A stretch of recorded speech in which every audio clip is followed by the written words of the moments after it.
ഓം നമോ ഭഗവതേ വാസുദേവായ. പ്രിയ സജ്ജനങ്ങളെ, എല്ലാവർക്കും നമസ്കാരം. സത്സംഗവേദിയിൽ നമ്മൾ ശ്രീമദ് ഭഗവത്ഗീതയിലെ 17-ാം അധ്യായമായ ശ്രദ്ധാത്രയ വിഭാഗ യോഗത്തിലെ 22 ശ്ലോകങ്ങൾ പൂർത്തിയാക്കി. നമുക്ക് 23-ാമത്തെ ശ്ലോകം നോക്കാം. ഓം തത്സത് ഇതി നിർദ്ദേശോ ബ്രഹ്മണസ്ത്രിവിധ സ്മൃത ബ്രാഹ്മണാസ്തേന വേദാശ്ച യജ്ഞാശ്ച വിഹിതാ പുരാ. ബ്രഹ്മണ, ബ്രഹ്മത്തിന്, ഓം തത് സത് ഇതി, ഓം തത് സത് എന്നിങ്ങനെ ത്രിവിധ നിർദ്ദേശ, 3 വിധമായ സംജ്ഞകൾ സ്മൃത പറയപ്പെടുന്നു. തേന അതുകൊണ്ട്, അതിൽ നിന്ന്, പുരാഹ പണ്ടുകാലത്ത് തന്നെ, ബ്രാഹ്മണാഹ ബ്രാഹ്മണർ അതായത് ബ്രഹ്മജ്ഞരും ബ്രഹ്മജ്ഞാനികളും, വേദാശ്ച വേദങ്ങളും, യജ്ഞാശ്ച യജ്ഞങ്ങളും, വിഹിതാഹ സൃഷ്ടിക്കപ്പെട്ടു. ബ്രഹ്മത്തിന് ഓം തത് സത് എന്നിങ്ങനെ 3 വിധമായ സംജ്ഞകളുണ്ട്. അതിൽ നിന്ന് പണ്ടുകാലത്ത് തന്നെ ബ്രഹ്മജ്ഞാനികളും അതായത് വേദജ്ഞാനികളും വേദങ്ങളും യജ്ഞങ്ങളും സൃഷ്ടിക്കപ്പെട്ടു. സൃഷ്ടിയുടെ ആരംഭം മുതൽക്കേ പരമമായ തത്വത്തെ അതായത് ബ്രഹ്മത്തെ സൂചിപ്പിക്കുവാൻ വേണ്ടി ഉപയോഗിച്ചിരുന്ന 3 വാക്കുകളാണ് ഓം തത് സത് എന്നിവ. വേദങ്ങളിലും യജ്ഞങ്ങളിലും ബ്രഹ്മജ്ഞാനികൾ ഇവ ഉപയോഗിച്ചു പോന്നു. എല്ലാ വേദമന്ത്രങ്ങളും ഓം എന്ന സംജ്ഞയിൽ നിന്നാണ് തുടങ്ങുന്നത്. ഏതൊരു മന്ത്രവും അർച്ചനകളും ഓം എന്നാണ് നമ്മൾ തുടങ്ങുന്നത്.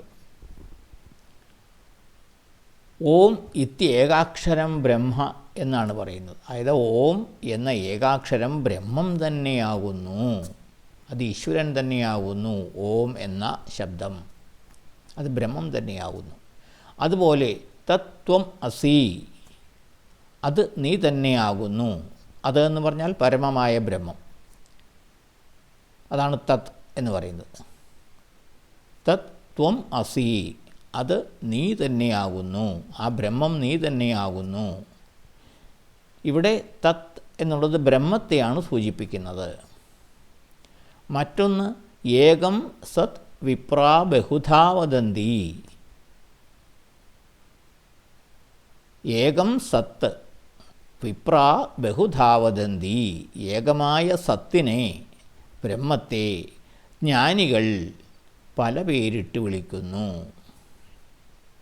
ഇവിടെ സത് എന്നത് ബ്രഹ്മത്തെ സൂചിപ്പിക്കുന്നു. അതായത് ഓം തത് സത്, ഈ 3 ശബ്ദങ്ങളും ബ്രഹ്മത്തെ സൂചിപ്പിക്കുന്നു.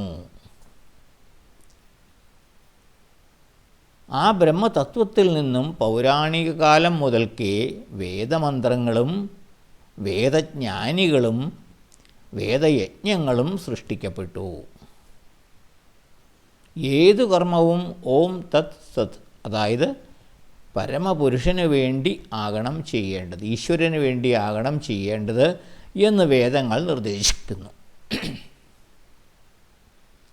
യജ്ഞം, തപസ്, ദാനം ഇവയെല്ലാം ഓരോന്നും സത്വരജസ്തമോ ഗുണങ്ങളെ മുൻനിർത്തി 3 വിധത്തിലുണ്ട് എന്ന് മുൻ ശ്ലോകങ്ങളിൽ നാം കണ്ടു.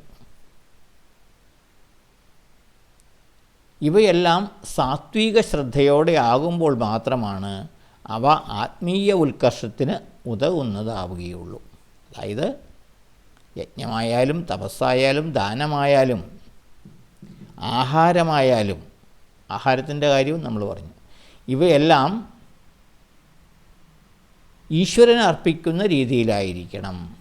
പരമപുരുഷന് വേണ്ടിയാകണം ഇവയെല്ലാം. അപ്പോഴാണത് സാത്വികമായി മാറുകയുള്ളൂ.